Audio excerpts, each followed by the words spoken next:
ஹல்லேலூயா. நான் நம்புகிறேன் நீங்கள் எல்லாருமே மிகவும் சந்தோஷமாக இருக்கிறீர்கள். கர்த்தருடைய சமூகத்திலே இந்த அருமையான இந்த காலை பொழுதிலே நாங்கள் கர்த்தருடைய வார்த்தைக்கு கடந்து செல்வதற்கு எங்களை ஆயத்தப்படுத்திக் கொள்வோம். கர்த்தருடைய வார்த்தையை கேட்பதற்கு எங்களை நாங்கள் ஆயத்தப்படுத்திக் கொள்வோம். விசேஷமாக உங்களுக்கு நான் ஞாபகப்படுத்த விரும்புகின்றேன்,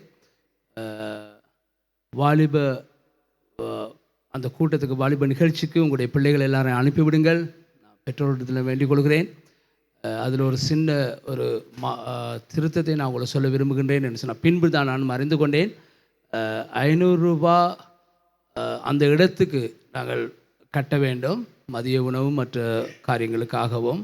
அதேபோல் விசேஷமாக டிரான்ஸ்போர்ட் என்ன சொல்கிறது போக்குவரத்துக்காக இன்னும் 250 ரூபா கூடுதலாக அறவிடப்படும். ஆகவே 750 ரூபா நீங்கள் கட்ட வேண்டும் என்பதை உங்களுக்கு நான் அறிய தருகிறேன்.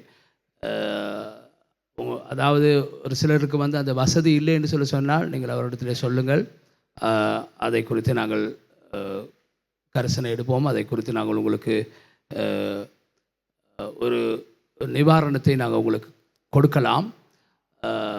ஆனால் நீங்கள் அதை அறிவிக்க வேண்டும். அதேபோல் இந்த பணம் இல்லை என்று சொல்லி இந்த கட்டணம் கட்டுவதற்கு எனக்கு வசதி இல்லை என்றபடினாலும் உங்களுடைய பிள்ளைகளை அனுப்பாமல் இருக்க வேண்டாம். தயவுசெய்து அது 1% கட்டாவிட்டாலும் பரவாயில்லை, உங்களுடைய பிள்ளையை அனுப்புவது தான் மிகவும் முக்கியமானது. ரைட்? ஓகே. ஆகவே நீங்கள் தயவுசெய்து அதில் கருத்தில் கொள்ளும்படியான வேண்டும். அது மிகவும் நல்ல ஒரு நிகழ்ச்சியாக இருக்கிறது. ஆகவே உங்களுடைய பிள்ளைகளை அனுப்பும்படி நான் வேண்டிக் கொள்கிறேன். அதேபோல் மிகவும் உங்களை ஊக்குவிக்கின்றேன். நாங்கள் கர்த்தருடைய வார்த்தையை, சுவிசேஷத்தை அறிவிக்கிறதுக்கு இன்றைக்கு நாங்கள் செல்ல இருக்கிறோம். கடவுள்கலை பிரதேசத்தில் ரஞ்சனி அவர்களுடைய வீட்டில் நாங்கள் ஒன்று கூடி ஜெபித்து அந்த பகுதியில், அன்றைய பகுதியில் சுவிசேஷ அறிவிக்க செல்ல இருக்கிறோம். 3:30 மணிக்கு சபைக்கு நீங்கள் இந்த ஆலயத்துக்கு வாருங்கள். அதுக்கு பிறகு நீங்கள் அந்த இடத்துக்கு நீங்கள் அழைத்து செல்லப்படுவீர்கள். வீடு தெரிந்தவர்கள் நேரடியாகவே அந்த வீட்டுக்கு நீங்கள் செல்லலாம். நல்லது. நாங்கள் கர்த்தருடைய வார்த்தையை கேட்பதற்கு எங்களை ஆயத்தப்படுத்திக் கொள்வோம். இந்த வேளையில் நாங்கள் நேரங்கள் மிகவும் வேகமாக கடந்து சென்றிருக்கிறது. நாங்கள் இந்த வேளையிலே விசேஷமாக நாங்கள் கர்த்தருடைய வார்த்தையை புரட்டிக்கொள்வோம். எஸ்ஐயா புஸ்தகம் 57ஆம் அதிகாரத்துக்கு, எஸ்ஐயா 57 முதல் 2 வசனங்களை நாங்கள் வாசிப்போம். எஸ்ஐயா 57. எஸ்ஐயா 57. நீதிமான் மடிந்து போகிறான், ஒருவரும் அதை மனதில் வைக்கிறதில்லை. புத்திமான்கள் எடுத்துக்கொள்ளப்படுகிறார்கள், ஆனாலும் தீங்கு வராததற்கு முன்னே நீதிமான் எடுத்துக்கொள்ளப்படுகிறான் என்பதை சிந்திப்பார் இல்லை. நேர்மையாய் நடந்தவர்கள் சமாதானத்துக்குள் பிரவேசித்து தங்கள் படுக்கைகளில் இளைப்பாறுகிறார்கள். நாங்கள் இந்த வேளையிலே இந்த வார்த்தைக்காக நாங்கள் ஜெபிப்போம். அல்லேலூயா. ஸ்தோத்திரம் ஆண்டவரே. கர்த்தாவே, இந்த வார்த்தை கூடாக ஆண்டவரே நீங்கள் எங்களோடு பேசுவேன் நான் ஜெபிக்கிறேன். கர்த்தாவே அப்பா, இந்த வார்த்தை எங்களுடைய உள்ளங்களிலே ஆண்டவரை பதியும்படி நீங்கள் செய்வேன் நாங்கள் ஜெபிக்கிறோம். ஆண்டவரே, இந்த வார்த்தையின்படி நாங்கள் வாழ உம்முடைய மிகுந்த கிருபையை ஆண்டவரே நாங்கள் இந்த காலை பொழுதில் உம்மிடத்தில் வேண்டி நிற்கிறோம். பிதாவே அப்பா, உம்முடைய வார்த்தை கூடாக எங்களை வழி நடத்துங்க ஆண்டவரே. உம்முடைய வார்த்தையில் இருக்கிற ஆண்டவரே சுவாமி கர்த்தாவே, அந்த வழி நடத்தலை நாங்கள் பெற்றுக்கொண்டு அதன்படி வாழ்வதற்கு உம்முடைய கிருபையை எனக்கு தரவே நாங்கள் ஜெபிக்கிறோம். ஆண்டவரே, இயேசு கிறிஸ்துவின் நாமத்தினால் ஜெபிக்கிறோம் நல்ல பிதாவே. ஆமேன், ஆமேன். நாங்கள் இந்த இடத்துல காணுகின்றோம், நீதிமான் மடிந்து போகிறான், ஒருவரும் அதை மனதிலே வைக்கிறதில்லை.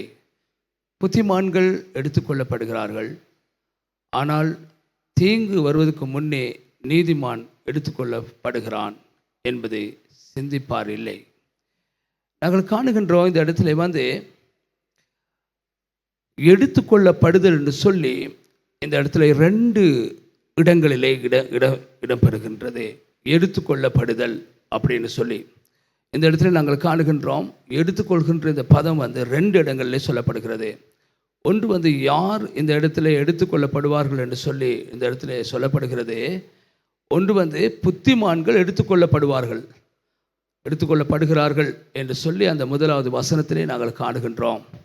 அதுக்கு பிறகு நாங்கள் காணுகின்றோம் இந்த இடத்துல நீதிமான்கள் எடுத்துக்கொள்ளப்படுகிறார்கள் என்பதை நாங்கள் இந்த இடத்துல காணுகின்றோம். எனக்கு அருமையானவர்களே, இந்த நாளிலே நான் உங்களோடு கூட மிக சீக்கிரமாக நான் பேச போகிற விடயம் என்னவென்று சொன்னால், எடுத்துக்கொள்ளப்படுதலை குறித்து நான் உங்களோடு பேசுகிறேன்.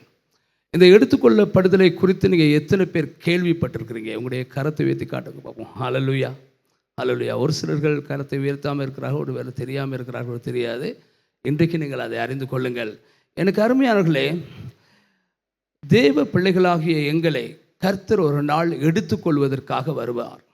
எடுத்துக்கொள்ளுதல் என்று சொல்லுவது அதாவது கிறிஸ்தவ வாழ்க்கையிலே நாங்கள் பெற்றிருக்கிற ஆசீர்வாதங்களில் மிகவும் பெரிய ஒரு ஆசீர்வாதம்.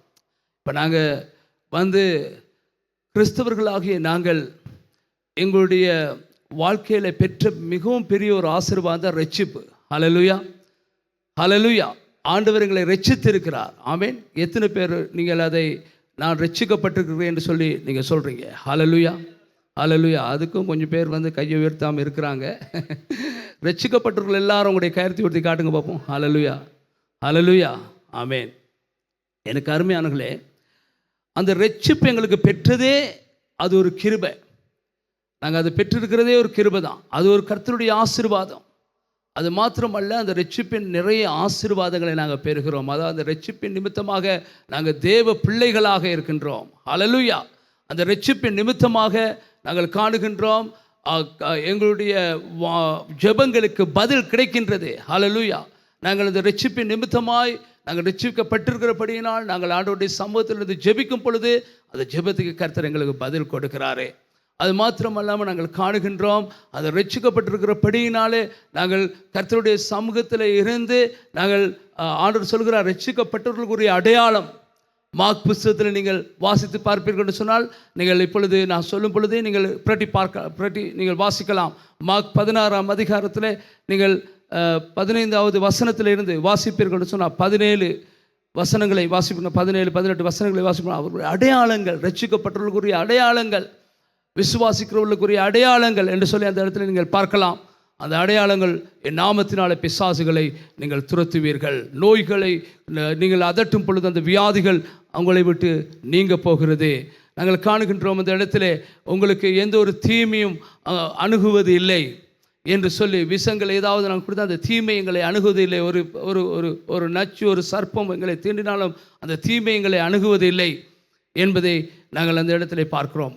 இவைகள் எல்லாமே நாங்கள் பெற்றிருக்கிற நிறைய ஆசீர்வாதங்கள். ஹல்லேலூயா, ஆமென்.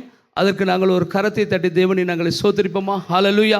கர்த்தர் எங்களுக்கு கொடுத்திருக்கிற ஆசீர்வாதங்கள் பிரியமானவர்களே, நாங்கள் காணுகின்றோம். நாங்கள் ரட்சிக்கப்பட்டது நிமித்தமாக அநேக ஆசீர்வாதங்களை நாங்கள் பெற்றிருக்கிறோம். அதனாலே நாங்கள் காணுகின்றோம். அதே மாதிரி நாங்கள் பெற்றிருக்கிறோம், பரிசுத்த ஆவியானவரை நாங்கள் பெற்றிருக்கிறோம். பரிசுத்த ஆவியானவரை கர்த்தர் எங்களுக்காக கொடுத்தார். ஏன்? எங்களை வழி நடத்த கர்த்தர் பரிசுத்த ஆவியானவர்களோடு கூட இருந்து எங்களை தேற்றுவதற்கு, எங்களை பலப்படுத்த, நாங்கள் சோர்ந்து போகிற நேரங்கள் எல்லாம் எங்களை பலப்படுத்தும்படியாக பரிசுத்த ஆவியானவரை கர்த்தர் எங்களை கொடுத்திருக்கிறார். ஆமேன். அதுக்கு எத்தனை பேர் ஆமேன்னு சொல்லுவோம் நாங்கள்? ஹல்லேலூயா, ஹல்லேலூயா. எனக்கு அருமையான எத்தனை பேர் நீங்கள் பரிசுத்த ஆவியோட அபிஷேகத்தை பெற்றிருக்கிறீங்க? ஹல்லேலூயா. பரிசுத்த ஆவியோட அபிஷேகத்தை பெற்று அந்நிய பாஷை நீங்கள் பேசுகிறீங்களா? கர்த்தருக்கு நீங்கள் நன்றி சொல்லுங்கள். இன்னும் அப்படி பெறாமல் இருக்கிறீங்களா? அதை நீங்கள் வாஞ்சிக்கணும். அது நாங்கள் கொடுக்குறது ஒன்று இல்லை, சபையில் கொடுக்குறது ஒன்று அல்ல. அது சபையில் எங்களுக்கு அங்கத்துவத்தை கொடுக்கலாம், சபையில் ஞானஸ்தானத்தை கொடுக்கலாம். ஆனால் பரிசுத்த ஆவியானுடைய அபிஷேகத்தை மனுஷனால் கொடுக்க முடியாது. பரிசுத்த ஆவியோட அபிஷேகத்தை அது தேவனே உங்களுக்கு கொடுக்க வேண்டியது. அது நீங்கள் தேவனிடத்தில் ஜெபித்து, வாஞ்சியோடு ஜெபித்து போராடி பெற்றுக்கொள்ள வேண்டிய ஒரு காரியம். ஆமேன்.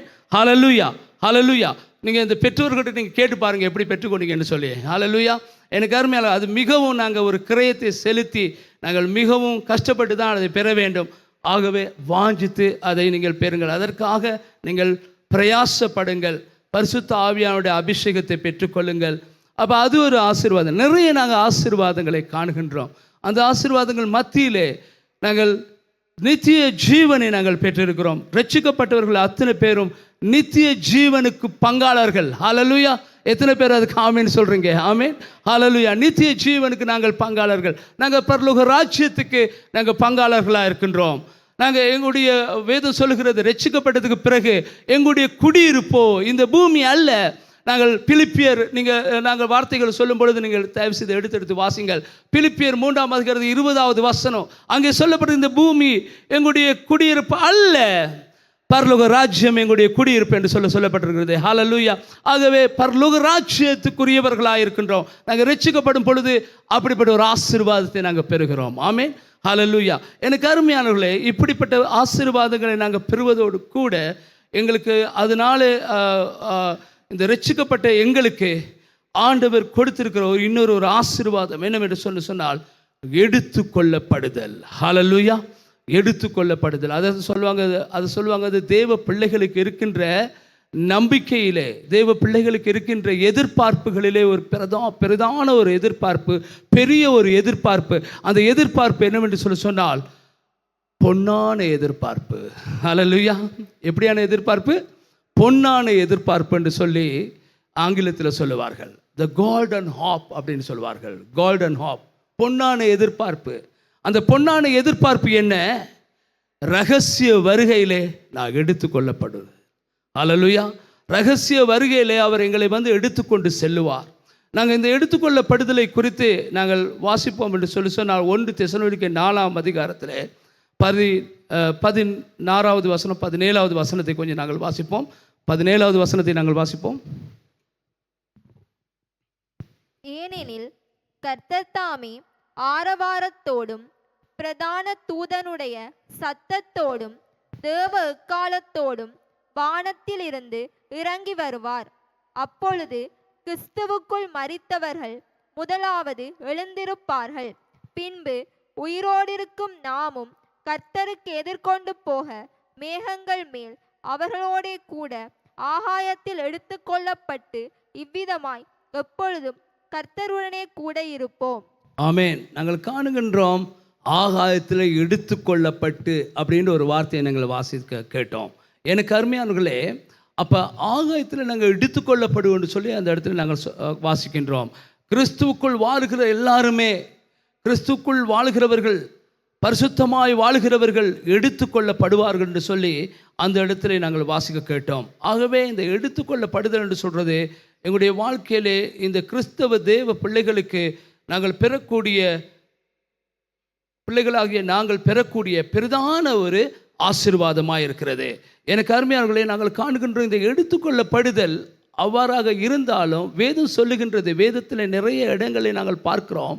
இந்த எடுத்துக்கொள்ளப்படுதல் பெரிதான ஒரு தீங்கு வருவதற்கு முன்பதாக கர்த்தர் எடுத்துக்கொள்வதாக பல அடையாளங்களையும் பல வார்த்தைகளையும் ஆண்டவர் எங்களுக்கு சொல்லியிருக்கிறதை நாங்கள் காணுகின்றோம். ஹல்லேலூயா.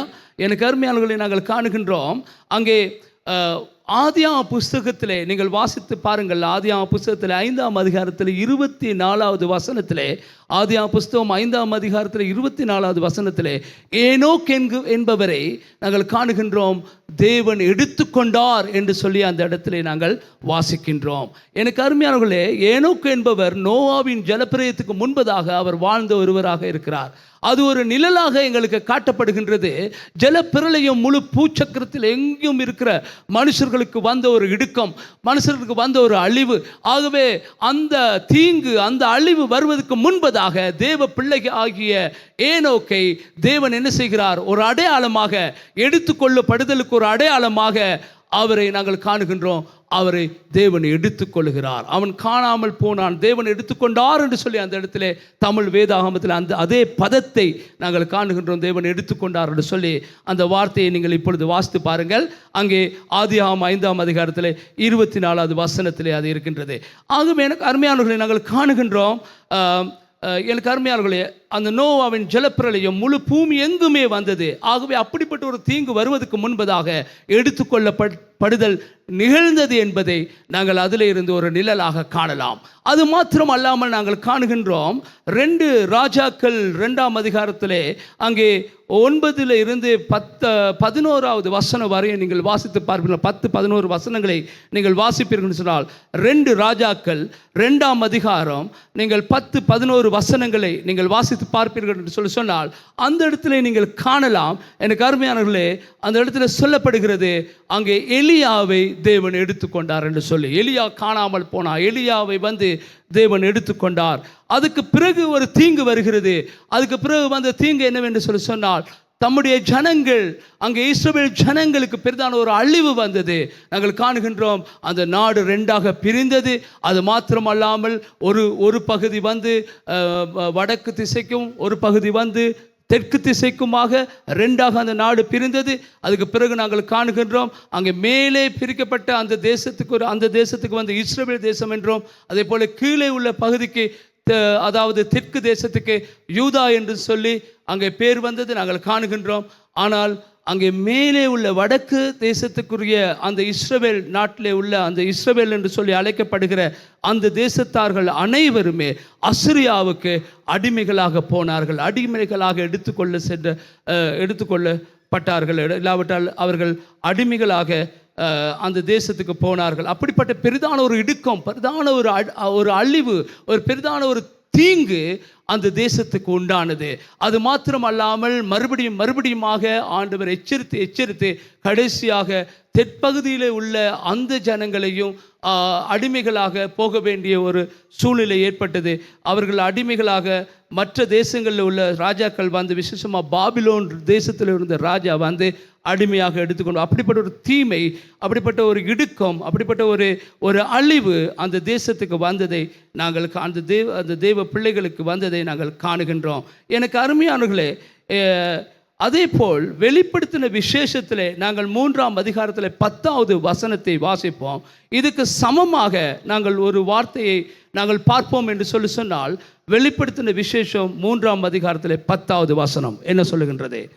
என் பொறுமையை குறித்து சொல்லிய வசனத்தை நீ காத்து கொண்டபடியினால் பூமியில் குடியிருக்கிறவர்களை சோதிக்கும்படியாக பூச்சக்கரத்தின் மேலெங்கும் வரப்போகிற சோதனை காலத்திற்கு தப்பும்படி நானும் உன்னை காப்பேன். ஆமென். வரப்போகிற பூச்சக்கரம் என்று சொல்லும் பொழுது பூமி எங்குமே ஒரு இடமும் இது கைவிடப்படாது. பூமி எங்கும் வரப்போகிற சோதனை காலத்துக்கு நானும் உன்னை தப்புவிப்பேன். ஹல்லேலூயா. அப்போ நானும் உன்னை தப்புவிப்பேன். அப்போ யாரையோ ஆண்டவர் தப்புவிக்க போகிறாருன்னு சொல்லி அந்த வார்த்தையிலிருந்து நாங்கள் காணுகின்றோம். யார் அந்த பிள்ளைகள், யார் அவர்கள் என்று சொன்னால், தேவனை நேசிக்கிற பிள்ளைகள். ஹல்லேலூயா. தேவனை நேசித்து தேவனுடைய வார்த்தையின்படி நடந்து தேவனுடைய வருகையை எதிர்பார்த்து வாஞ்சியோடு இருக்கிற பிள்ளைகளை கர்த்தர் தப்புவிக்க போகிறார். கரங்களை தட்டி நாங்கள் தேவனை ஸ்தோத்திரிப்போமா? ஹல்லேலூயா. ஆகவே இந்த காலை பொழுதிலே நான் உங்களை ஊக்குவிக்கிறேன் பிரியமானவர்களே, அவருடைய வருகை எந்த சந்தர்ப்பத்திலே நடக்கும் என்பதை நாங்கள் அறியாமல் இருக்கிறோம். ஆனாலும் நாங்கள் ஆயத்தப்பட வேண்டியது எங்களுடைய ஒரு கடமையாக இருக்கின்றது. ஆயத்தப்பட வேண்டியது எங்களுடைய ஒரு பொறுப்பாக இருக்கிறது. ஆயத்தப்பட வேண்டியது எங்களுடைய ஒரு வேலையாக இருக்கின்றது. ஹல்லேலூயா. இயேசு கிறிஸ்து சிலுவையிலே அவர் தொங்கி அவர் சொன்னார், எல்லாமே முடிந்து விட்டது. நான் உங்களுக்காக, உங்களுடைய இரட்சிப்புக்காக, உங்களுடைய பரலோக வருகைக்காக நான் செய்ய வேண்டிய சகல காரியங்களையும் நான் சிலுவையிலே செய்து தீர்த்து முடித்து விட்டேன் என்று சொன்னார். ஹல்லேலூயா. எல்லாம் முடிந்தது என்று சொல்றதுல அர்த்தம் அதுதான். அவர் எல்லாவற்றையும் செய்து முடித்து விட்டார். அப்போ அவருடைய பங்கை அவர் செய்து முடித்து விட்டார். ஆனால் எங்களுக்கு நாங்கள் நினைக்கூட நாங்கள் சும்மாவே இருந்தேன்டா பரலோகத்துக்கு போயிடுவோம்னு சொல்லி சும்மா இருக்கிறதுனால நாங்கள் பரலோகத்துக்கு போக மாட்டோம் பிரியமானவர்களே. ஏன்னா நாங்கள் கர்த்தருடைய சமூகத்துக்கு தேவனை ஆராதித்தோம் என்று சொல்லி நாங்கள் பரலோகத்துக்கு போக மாட்டோம். மாறாக நாங்கள் கர்த்தருடைய வார்த்தையின்படி நடக்க வேண்டும். ஹல்லேலூயா. கர்த்தருடைய வார்த்தையின்படி வாழ வேண்டும். ஹல்லேலூயா. அவருடைய வருகையை வாஞ்சிக்க வேண்டும். எப்பொழுதும் அவருடைய வருகையை நினைத்து நாங்கள் அதற்காக ஏங்கி அதற்காக நாங்கள் ஜெபித்து ஆயத்தப்பட வேண்டும். ஹல்லேலூயா. ஆயத்தம் என்கிறது மிகவும் முக்கியமானது. ஹல்லேலூயா. நீங்கள் ஆயத்தப்படுகிறீர்களா? இந்த காலை பொழுதில் உங்கள்கிட்ட ஒரு கேள்வி கேட்குறேன். நீங்கள் ஆயத்தப்பட்டிருக்கிறீர்களா? எனக்கு அருமையானவர்களே, ஆயத்த மாணவர்களை மாத்திரமே கர்த்தர் அழைத்து செல்ல வரப்போகிறார். ஹல்லேலூயா. ஆகவே அசதியாக இருக்க வேண்டாம். நீங்கள் என்ன சொல்றது, நிர்விசாரணையாக இருக்க வேண்டாம். நிர்விசாரணை என்று சொல்றது அசதியாக இருக்கிறது தான். ஒன்றுமே நீங்கள் வந்து பொருட்படுத்தாமல் அது எப்போயாவது அந்த நேரத்தில் பார்த்துக்கலாம், அப்போ பார்த்துக்கலாம். ஆனால் அந்த சொல்லுவாங்க வந்து ஒரு வார்த்தை என்ன, ஒரு கதை ஒன்று சொல்கிறாங்க வந்து என்னென்னு சொன்னால், புலி வருதுன்னு சொல்லிச்சு தான் அந்த அந்த கிராமத்தில். ஏன்னா ஒரு பொடியை வந்து ஜனங்களை பயமுறுத்துறதுக்காக சொல்லுவான் வந்து, புலி வந்துட்டு எல்லா ஜனங்களும் வந்து அப்படியே வீட்டுக்குள்ளே போய் ஒளிஞ்சி கதவெல்லாம் மூடிக்கொள்ளுவான் புலி வந்துன்னு சொன்னோன்னே. ரைட். இனி பார்க்க போனால் பிறகு வந்து இவன் சிரிப்பானா இருந்துக்கிட்டு. ரைட். ஏன்னு சொன்னால் அப்படி சொன்னபடினால எல்லாரும் அந்த மாதிரி நடக்கும் பொழுது இவனுக்கு ஒரு வினோதம் அது. ஏன்னா இந்த காலத்தில் மாதிரி ஃபோன் இருக்கிறது தான் அந்த காலத்தில். இப்போ வினோதம் என்ன, இப்போ வந்து அவங்க பொழுதுபோக்கு என்ன, ஃபோன். இன்றைக்கி எல்லாருடைய பொழுதுபோக்கும் ஃபோன். ஏன்னா மனுஷனோட இப்போ அம்மா அப்பாவோட கதைக்கிறவங்க இல்லை, யாரோடையும் மனைவி கணவனோட கதைக்கலாம், கணவி மனைவனோட கதைக்கிறது எல்லாம் இப்போ எல்லாம் பொழுதுபோக்கும் இப்போ ஃபோனில் வந்துட்டு. ரைட். அந்த காலத்தில் ஏதாவது சிரிக்கிறதுக்கு ஒரு காரியம் இந்த மாதிரி காரியங்களை செய்வாங்க. அப்போ வந்து இந்த கிராமத்தில் வந்து இப்படி சொன்ன உடனே இந்த மாதிரி ஒரு 2-3 தடவை நடந்துட்டு, இப்போ பார்க்க போனால் ஜனங்கள் எல்லாரும் கதவை மூடிக்கொண்டு இருக்கிறாங்க. இனி உண்மையாகவே இந்த பொடியை வந்து புலி வருது ஒரு நாள் உண்மையாக வந்துட்டு புலி. அப்போ எல்லாரும் கதவை முடிக்கூட எல்லாரும் வந்து அங்கே இருக்கிறாங்க. இவரும் வந்து புலி வார மாதிரி ஒவ்வொரு நாள் நடிப்பார். புலி வருது எல்லா இடத்துலையும் போவார். வந்து பார்த்தா வந்த ஒரு புலி ஒன்று கிடையாது. ஆனால் உண்மையாக வந்த அன்றைக்கு அவனுக்கு தப்ப முடியாமல் போயிட்டுது. பார்த்தான் புலி துரத்துக்கிட்டே வந்துச்சுது. அன்றைக்கு அவன் வந்து புலிக்கு இரையானான். அதுதான் அந்த புலி வந்த கதை. எனக்கு அருமையான ஒரு நாள் அப்படி வரும். கர்த்தர் வருகிறார் நாங்கள் சொல்லிக்கிட்டே இருக்கிறோம். ஒரு நாளைக்கு ஆண்டவர் வருவார். நீங்கள் ஆயத்தமாக இருக்கிறவங்களை மாத்திரமே கர்த்தர் அழைத்து கொண்டு செல்லுவார். அதுக்கு எத்தனை பேருக்கு நீங்கள் ஆமேன்னு சொல்கிறீங்க? ஹல்லேலூயா. ஆயத்தமாக இருக்கிறவர்களை மாத்திரமே கர்த்தர் அழைத்து செல்லுவார். ஆகவே ஆயத்தமாக இருங்கள். எனக்கு அருமையானவர்களே, நாங்கள் காணுகின்றோம், வெகு சீக்கிரமாக நாங்கள் பார்ப்போம்னு சொன்னால் யாரை ஆண்டவர் எடுத்துக்கொள்வார் என்று சொன்னால், நாங்கள் காணுகின்றோம் நீதிமானை ஆண்டவர் எடுத்துக்கொள்வார் என்று சொல்லி நாங்கள் வாசிக்கிறோம். எங்களுடைய நீதி தேவனுக்கு முன்பதாக ஒரு கந்தை என்று சொல்லி ஏசாயா 64 6வது வசனத்திலே சொல்லப்பட்டிருக்கிறது. மனுஷன் வந்து இந்த உலகத்தில் வந்து யாராவது இருக்கலாம் வந்து நாங்கள் சொல்கிறோம், ஒரு மனுஷனை பார்த்து, ஏன்னா ஒரு தங்கமான மனுஷன், ஏன்னா யாரோட நான் கண்டதே இல்லை, அவர் வந்து சத்தத்தை உயர்த்தி பேசினது நான் கண்டதே இல்லை, யாருக்கும் தீமை நினைக்காத ஒருவர், யாருக்கும் தீமை செய்யாத ஒருவர், அவருடைய குடும்பத்திலே அவருடைய மனைவியை நன்றாக பார்த்து கொள்கிறார், அவருடைய பிள்ளைகளை நன்றாக பார்த்து கொள்கிறார், யாருக்குமே ஒரு தீமை செய்யாத ஒரு மனிதன். இப்படி மனிதரை ஒரு சபையில் கூட கண்டுபிடிக்க முடியாது, அவ்வளவுக்கு நல்ல மனுஷன். ஆனால் ஆண்டவருடைய பார்வையில், எனக்கு பிரியமானவர்களே, ஆண்டவருடைய பார்வையில் அந்த மனுஷன் எப்படி இருக்கிறான் நீங்கள் யோசிச்சு பாருங்க. எவ்வளோ நீங்கள் யோசிக்கலாம், இது அநியாயம் என்று சொல்லி நீங்கள் யோசிக்கலாம். ஆனால் ஆண்டவருடைய வார்த்தையில் அப்படி தான் சொல்லப்படுகிறது. எனக்கு அருமையாக அவருடைய நீதி, அப்போ எவ்வளோ நீதிமானாக இருக்கிறான் யோசிச்சு பாருங்க. சில நேரத்தில் அந்த கேள்வி எங்களுக்கும் வரும், அப்படியே இப்படிப்பட்ட ஒரு மனுஷனுக்கு வந்து ஒரு சந்தர்ப்பம் ஒன்று இல்லையா, பரலோகத்துக்கு போகிறதுக்கு சந்தர்ப்பம் ஒன்று இல்லையா இப்படிப்பட்ட ஒரு மனுஷனுக்கு? நான் சொல்லுகிற வேதத்தின்படி நிச்சயமாக இல்லை. வேதம் என்ன சொல்லுகிறது? அந்த மனிதனை பார்த்து அவனுடைய நீதி வந்து ஒரு கந்தையை போல. யோசிச்சு பாருங்க. அப்ப இவ்வளவு பாவம் செஞ்சவங்க எல்லாம் பரலோகத்துக்கு போறாங்க. எப்படி பாவம் செஞ்சவங்க பரலோகத்துக்கு போறாங்க? ஹல்லேலூயா. பாவம் செஞ்சவங்க எல்லாம் பரலோகத்துக்கு போறாங்களே, எப்படி போறாங்க? கொலை செஞ்சவங்க போறாங்க, விபச்சாரம் செஞ்சவங்க போறாங்க, ஏன்னா பலவிதமான பாவங்கள் செய்தவங்க எல்லாரும் பரலோகத்துக்கு போறாங்க. எப்படி போறாங்க? அது அவர்களுடைய சொந்த நன்மையினால் அல்ல. ஹல்லேலூயா. மாறாக கர்த்தர் சிந்திய, இயேசு சிந்திய தூய இரத்தத்தினாலே, ஹல்லேலூயா, அவரே பரிபூர்ணமானவர். ஹல்லேலூயா. எங்களை பரலோகத்துக்கு அழைத்து செல்வதற்குரிய பரிபூர்ணமான மனிதன் அவர்தான். ஹல்லேலூயா. வேதம் சொல்லுகிறது, ஒரு மனிதனால இந்த உலகத்துக்கு பாவம் வந்தது. ரோமர் புஸ்தகத்திலே 5ஆம் அதிகாரத்திலே 12வது வசனத்தை வாசிங்கள். ரோமர் 5:12 வசனம் என்ன சொல்கிறது? இப்படியாக ஒரே மனுஷனாலே பாவமும் பாவத்தினாலே மரணமும் உலகத்திலே பிரவேசித்தது போலவும் எல்லா மனுஷரும் பாவம் செய்து வந்தபடியால் மரணம் எல்லோருக்கும் வந்தது போலவும் இதுவும் ஆயிற்று. நாங்க காணுகிறோம் உலகத்துக்கு எப்படி பாவம் வந்துச்சு, ஒரே ஒரு மனுஷனால. அப்ப பாருங்க, ஒரு மனுஷன் செய்த காரியத்தினால முழு உலகத்துக்கே இது அநியாயம். ஆண்டவரே, இந்த மனுஷன் அந்த மனுஷன் என்னத்துக்கு அந்த மனுஷன் போயிட்டு பாவம் செஞ்சா, நாங்கள் எல்லாம் பாவியா போயிட்டுமே. ஆனா ஆண்டவருடைய நீதியை பாருங்க. அடுத்த 14வது வசனத்தை பாசிங்க. அப்படி இருந்தும் மரணமானது ஆதாம் முதல் மோசே வரைக்கும் ஆதாமின் மீறுதலுக்கு ஒப்பாய் பாவம் செய்யாதவர்களையும் ஆண்டு கொண்டது.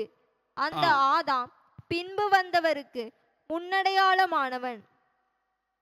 அதுக்கப்புறம் 15 வாசிங்க. ஆனாலும் மீறுதலின் பலன் கிருபை வரத்தின் பலனுக்கு ஒப்பானதல்ல. எப்படியெனில் ஒருவனுடைய மீறுதலினாலே அநேகர் மரித்திருக்க, தேவனுடைய கிருபையும் இயேசு கிறிஸ்து என்னும் ஒரே மனுஷனுடைய கிருபையினாலே வரும் ஈவும் அநேகர் மேல் அதிகமாய் பெருகி இருக்கிறது. ஆமென். ஒரு கரங்களை தட்டி தேவனை ஸ்தோத்திரிப்போமா. ஹல்லேலூயா. இப்ப ஆண்டவர் நியாயம் உள்ளவரா நியாயம் இல்லாதவரா யோசிச்சு பாருங்க. எனக்கு அருமையான ஒரு மனுஷனால உலகத்துக்கு பாவம் வந்தது. பாவம் செய்யாதவர்கள் கூட, அந்த வசனத்தை நீங்க கவனித்தீர்களோ தெரியாது, அப்படி ஒரு வார்த்தை இருக்கிறது.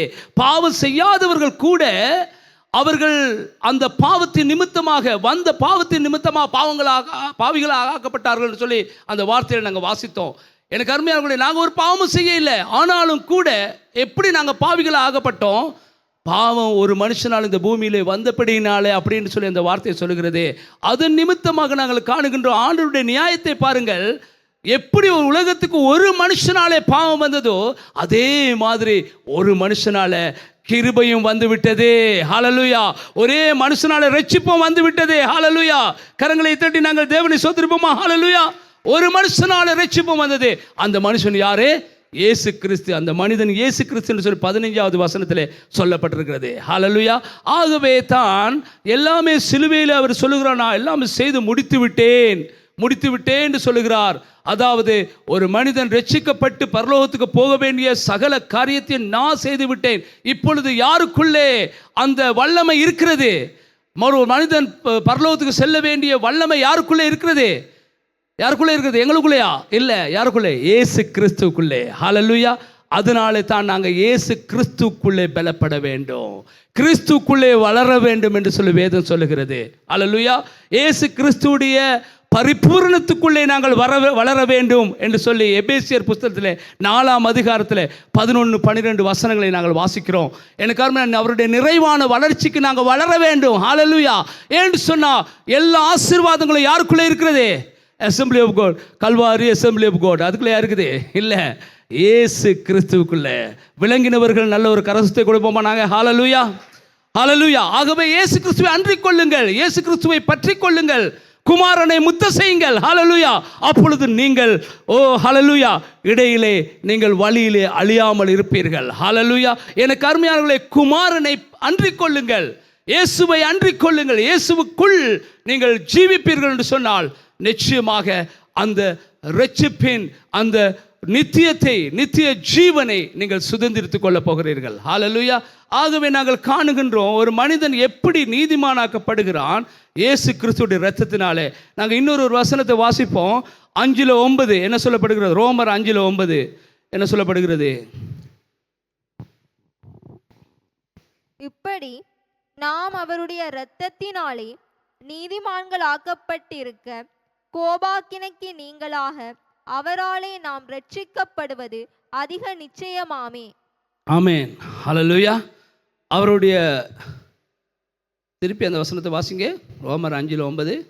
இப்படி நாம் அவருடைய இரத்தத்தினாலே நீதிமான்கள் ஆக்கப்பட்டிருக்க, கோபாக்கினைக்கு நீங்களாக அவராலே நாம் ரட்சிக்கப்படுவது அதிக நிச்சயமாமே.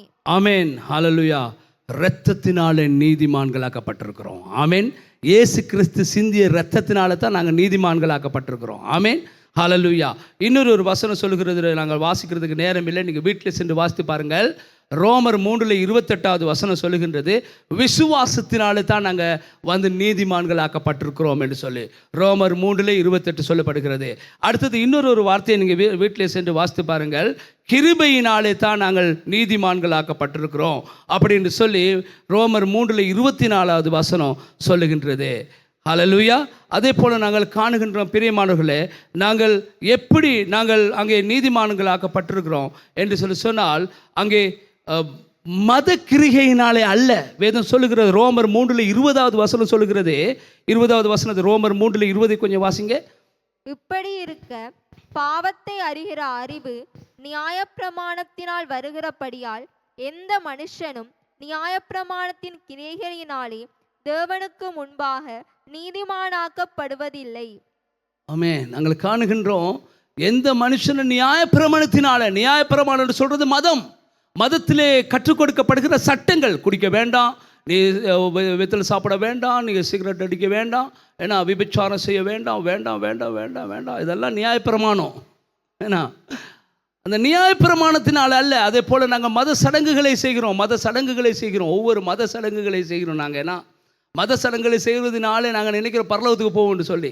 ஏன்னா சரி, நிறைய காரியங்களை செய்கிறோம். நாங்கள் ஒவ்வொரு மதங்களையும் மத சடங்குகள் இருக்கிறது. நிறைய பேர் பக்திவான்கள் நினைக்கிறார்கள் இந்த மத சடங்குகளை நாங்கள் செய்தால் அனுசரித்தால் பரலோகத்துக்கு போயிடும். நிச்சயமாக இல்லை. அப்படி தான் அந்த வார்த்தை சொல்லுகிறது.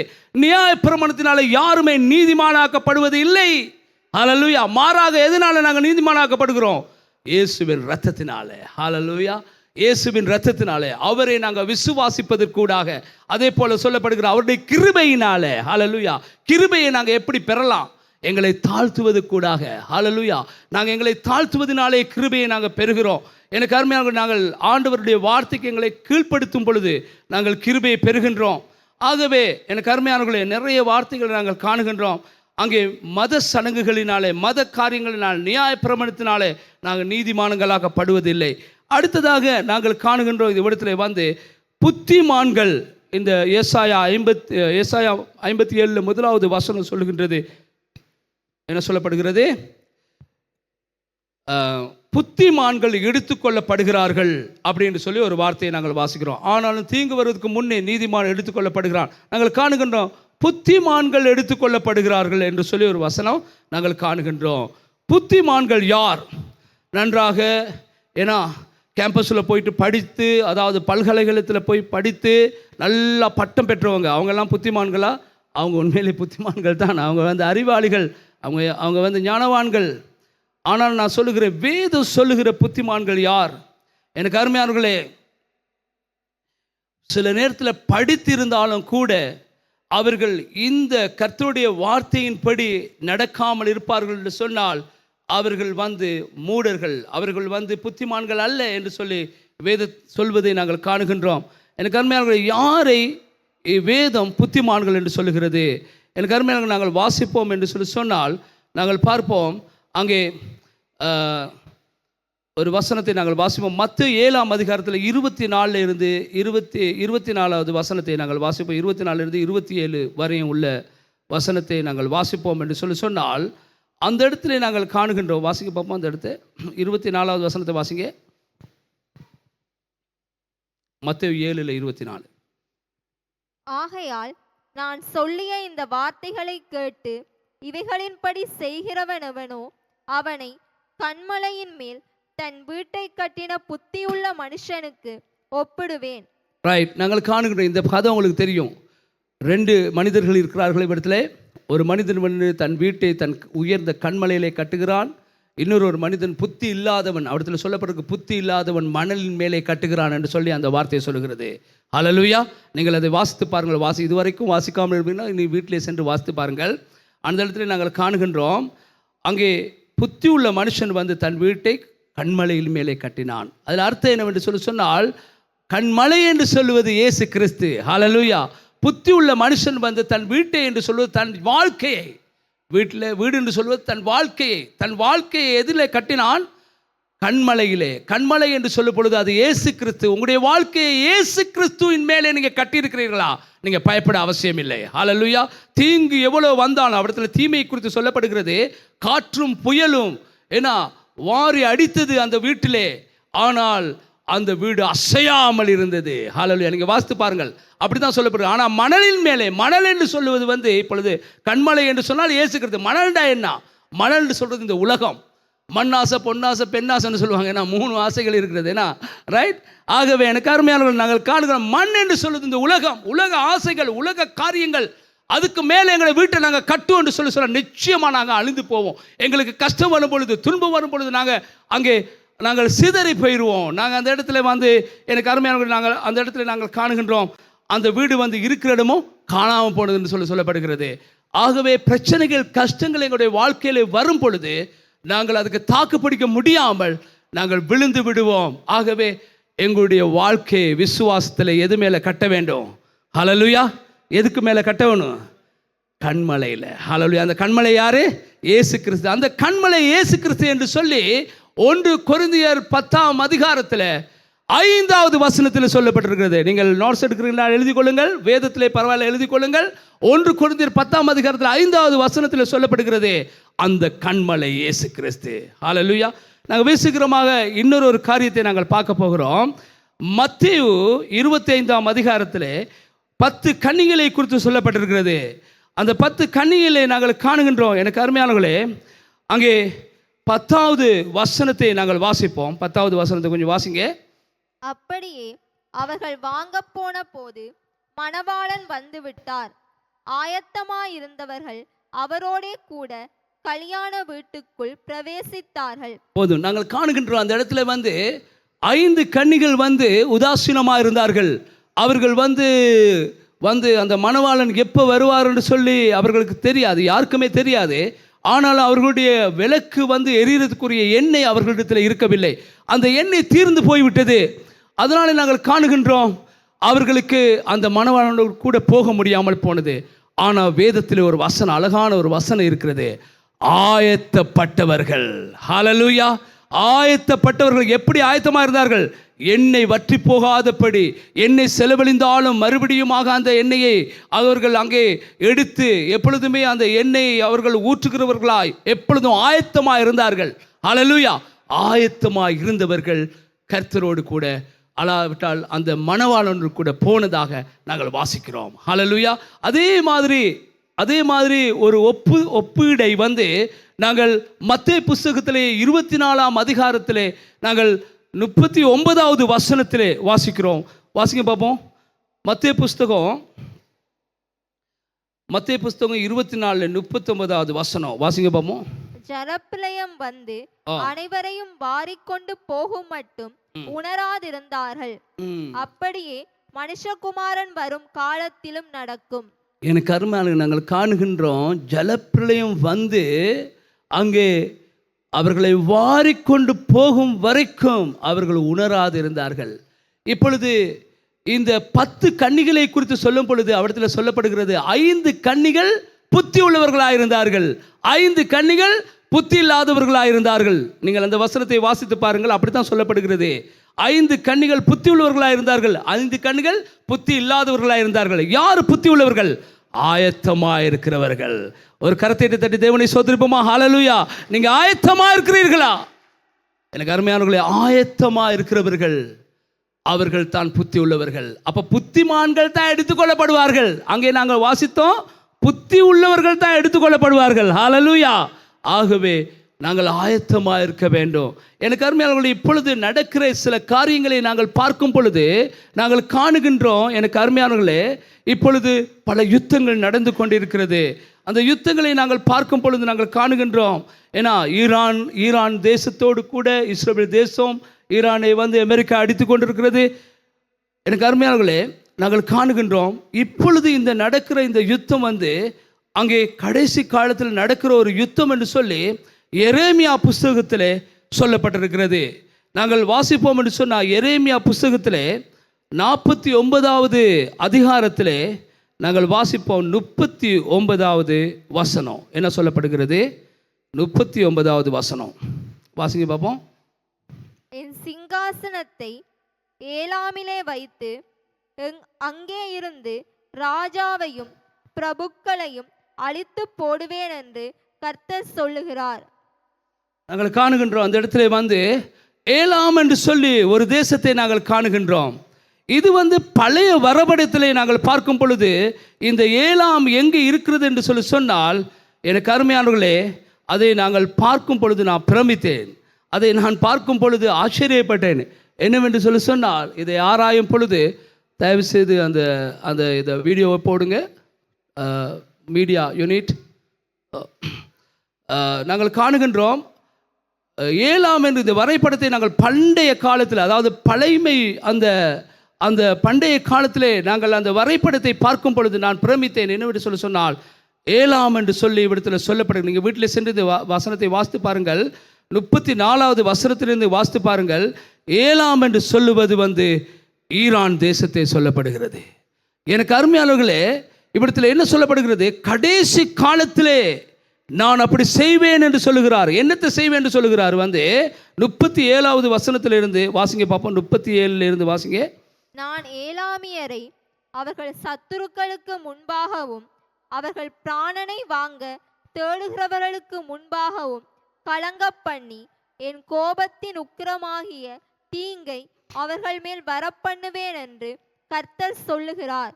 நான் அவர்களை நிர்மூலமாக்கும் மட்டும் பட்டயத்தை அவர்களுக்கு பின்னாக அனுப்பி என் சிங்காசனத்தை ஏலாமிலே வைத்து அங்கே இருந்து ராஜாவையும் பிரபுக்களையும் அழித்து போடுவேன் என்று கர்த்தர் சொல்லுகிறார். ஆனாலும் கடைசி நாட்களில் நான் ஏலாமின் சிறையிருப்பை திருப்புவேன் என்று கர்த்தர் சொல்லுகிறார். எனக்கு அருமையானவர்களே, இது ஏன் இது இப்போதுக்குரிய ஒரு தீர்க்க தரிசனம் சொல்லி சொல்றதுக்கு காரணம், கடைசி நாள்னு சொல்லி அந்த இடத்துல ஒரு வார்த்தை ஒன்று இருக்கிறது.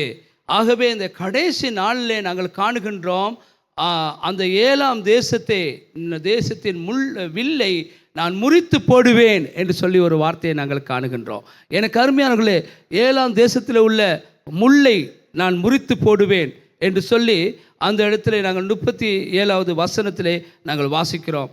ஆகவே பிரியமானவர்களே, ஏலாம் தேசத்தில் உள்ள வில்லு என்று சொல்லும் பொழுது அது என்னவென்று சொன்னால், அவர்களுடைய பலம், அவர்களுடைய இராணுவ பலத்தை குறிக்கின்றது.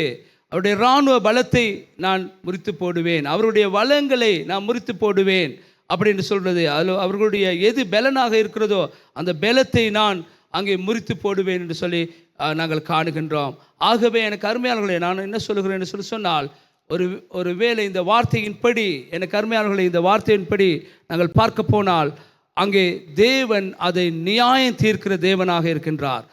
அந்த தேசத்தை தேவன் நியாயத்திற்காக, ஏன் தேசத்தை நியாயத்திற்காக என்று சொன்னால், தேசங்களிலே பெருமைகள் வந்தபடினாலே அங்கே தேசத்திலே அவர்களுக்குள்ளே அங்கே எங்களை யாருக்கும் அசைக்க முடியாது, அங்கே அவர்கள் நாங்கள் தான் இந்த தேசத்திலே மிகவும் வல்லமை உள்ளவர்கள் என்று சொல்லி எந்த தேசம் நினைக்கிறதோ அந்த தேசம் தேவனை நிராகரித்து அங்கே தங்களுடைய சுய பலத்திலே தங்குவார்களோ அப்பொழுது அந்த தேசத்தை தேவன் நியாயம் தீர்ப்பார்.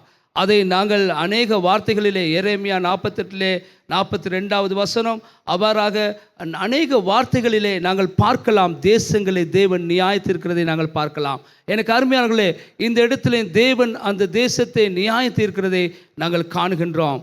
அதன் விளைவாகத்தான் அங்கே ஏலாம் தேசத்தை நாங்கள் காணுகின்றோம். அவர் அழித்து போடுவேன் என்று சொல்லுகிறார்.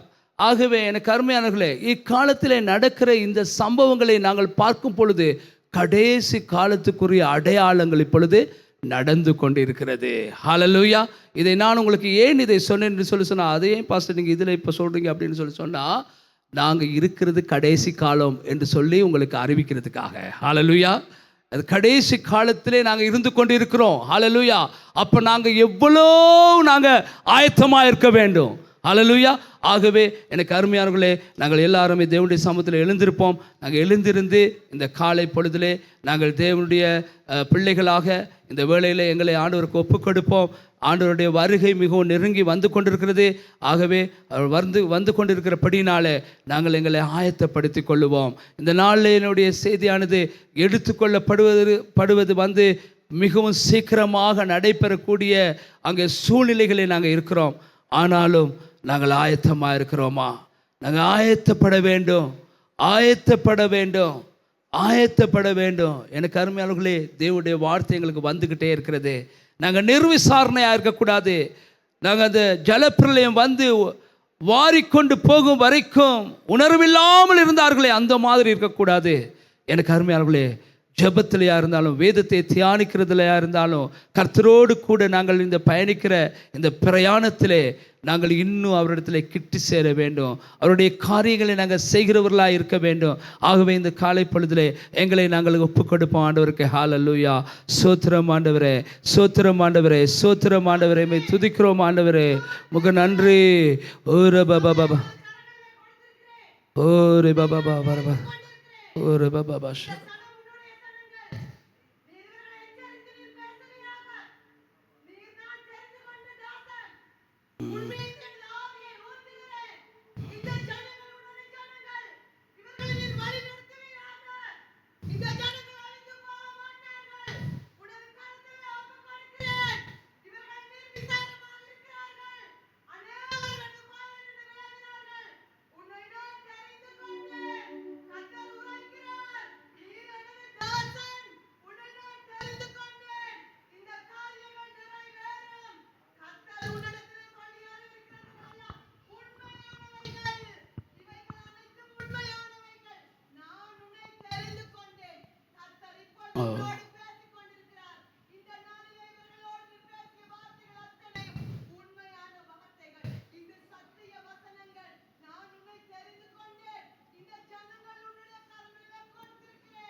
ஓ,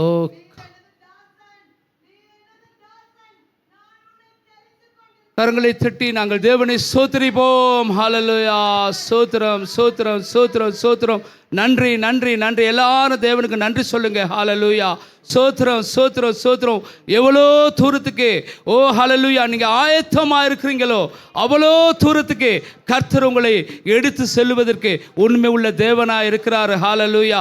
ஆகவே இந்த வேளையில் ஒரு விஷயம், எங்களுடைய கரங்களை நாங்கள் உயர்த்தி ஆண்டவருக்கு நாங்கள் நன்றி சொல்லுவோம். ஹல்லேலூயா.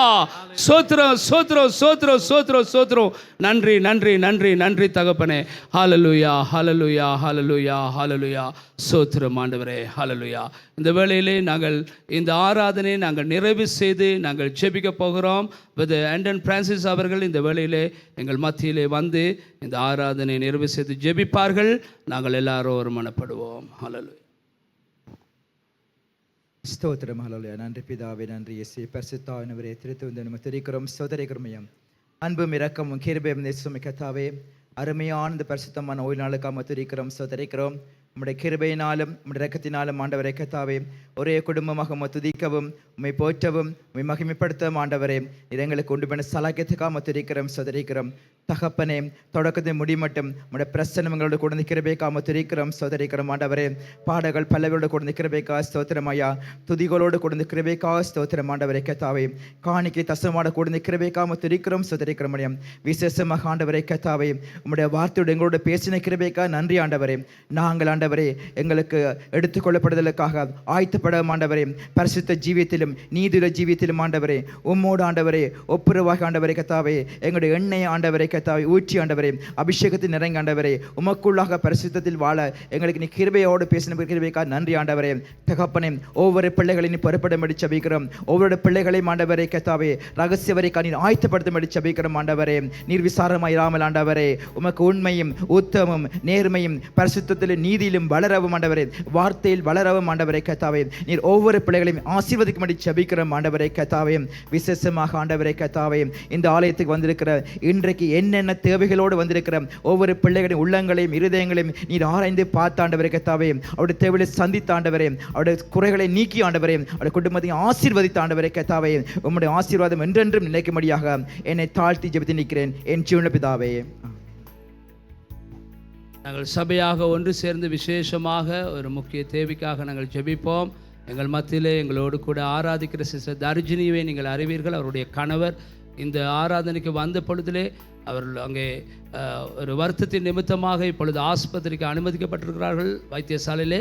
ஆகவே நாங்கள் அவரை தேவன் தொட்டு தேவன் அவரை சுகப்படுத்த வேண்டும் என்று சொல்லி அவருக்காக நாங்கள் எல்லாரும் ஒருமனப்பட்டு நாங்கள் ஜெபித்து இந்த ஆராதனை நாங்கள் நிறைவு செய்வோம். ஹல்லேலூயா. ஸ்தோத்திரம் ஆண்டவரே. உம்முடைய தாசனை பாஸ்டர் மகேந்திரனை உம்முடைய கருத்தில் ஒப்புக் கொடுக்குறாப்பா. அப்பா இந்த வேளையிலே அப்பா ஆண்டவரே நீங்கள் வைத்தியராக இருக்கிறீங்க, நீங்கள் திவ்ய வைத்தியராக இருக்கிறீங்க. இயேசுவின் நாமத்தினால் ஆண்டவரே கர்த்தாவே சூழ்நிலைகளை பார்த்து நாங்கள் ஆண்டவரே சுவாமி பயப்பட அவசியம் இல்லை. நீங்கள் எங்களோடு கூட இருக்கிற தேவன் ஆண்டவரே. இயேசுப்பா நான் ஜெபிக்கிறேன், இந்த மகள் மீது உம்முடைய கிருபை இறங்கட்டும் இயேசுவின் நாமத்தினால். இந்த மகன் மீது உம்முடைய கிருபை இறங்கட்டும் இயேசுவின் நாமத்தினால். உம்முடைய தாசன் மீது ஆண்டவரே உம்முடைய கிருபை இறங்கட்டும். உம்முடைய தெய்வீக சுகம் உண்டாகட்டும் ஆண்டவரே. ஓ கர்த்தாவே அவரை பாதுகாத்துக் கொள்ளுங்க, அவரை சுகப்படுத்துங்கப்பா, பலப்படுத்துங்க இயேசுவின் நாமத்தினாலே ஜெபிக்கிறோம் பிதாவே. ஆமென்.